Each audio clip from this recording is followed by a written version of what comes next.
ati gargaarte yoomillee hin kufu asuma tambo'a yoomunuulee bulu irreen araara kee anaaf diriiru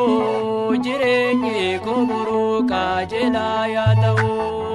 na jabeessu akka koo na baadhu bukkee koo ati na gargaare yaa waaqa uumaa koo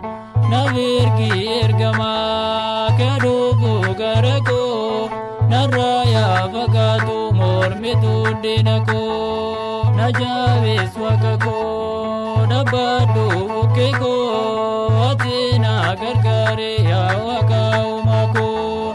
na virgi ergamaa kadhuufu gara koo narraa yaa fagaatu mormitu diina koo.